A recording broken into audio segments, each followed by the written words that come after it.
This is a tutorial on the seller counteroffer. So in this scenario, we're imagining that we received an offer from a buyer and we want to counter some of the terms in that offer. You'll see on top we have the number and we've entered number 1. We have some sample information here. The reason why there's a number here is that in this case the seller's countering the buyer's offer, but the buyer might counter back and then the seller might have to counter a second time or even a third time. And so this number identifies which counter this is if there's a sequence of several counters. And since we're countering the purchase agreement, this is going to be the first counter. So we're putting number 1 here. Then we're putting the property address here on this line. The following terms and conditions counter the purchase agreement since we're countering the offer. And then we're going to put the date of the form, the date of the purchase agreement, not of the counteroffer, but of the purchase agreement.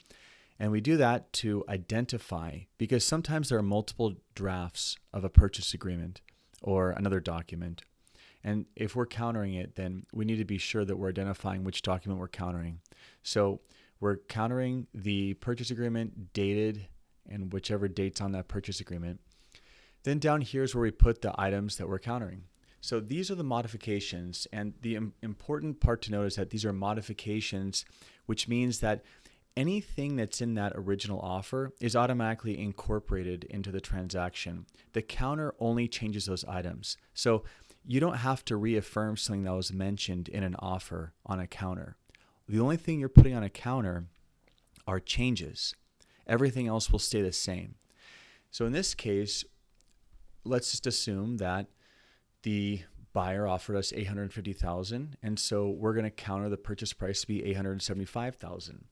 Now I put a numerical 1 here, and I did this numerical ordering, and you can do A, B, C as well, or you don't even have to do either of those actually. The important part is just that you make it clear and readable, because you don't want to lump everything together. That might confuse people, or it might have an effect on what you're trying to counter. So as whatever the clearest way, and I put each item on a separate line as well. And then we have, for the second item, escrow period to be 45 days. So let's assume that our offer said 30 days and we want to change that to 45 days because we want a longer escrow period. We put that there. And then of course you can add as much stuff as you want.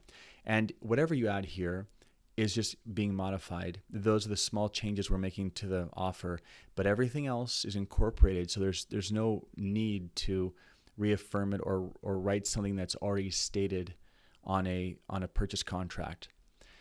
Then down here, the counteroffer shall expire and nullify at 5 p.m. and you can change the time of day. So let's say you want to control what time the buyers can respond by. You can put that there. And this expires on the 3rd day from when it's signed and dated by the seller. And you can change it. You can change it to a sooner date. You could say 8 p.m. here, and then you could write tomorrow's date there. Or midnight, or let's say 11:59 p.m. tomorrow, and you could put tomorrow's date right here. And that's just simply to put more pressure on the buyer to make up their mind or to counter.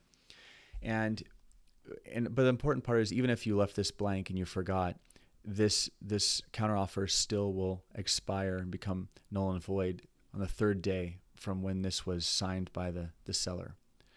And then of course the buyer can sign an agreement, or if they're going to counter, they need to check this box, and then they need to write in their counteroffer. They're going to do a buyer counteroffer 1 because it's their first counteroffer, and then they're going to sign here. No matter what, the buyer has to sign this form, even if they're doing a counter. The only difference is you're checking the box if you're doing the counter, but there needs to be a sequence of forms beginning with the purchase agreement and continuing with counters. And each of those items is incorporated into the next. And so that's why even if this counter is not accepted, it's subject to the terms in the attached counter, then it's still signed. All counters and the purchase contract as well, they all get signed by both parties. You just got to make sure you check the box that there's another counter that's being included.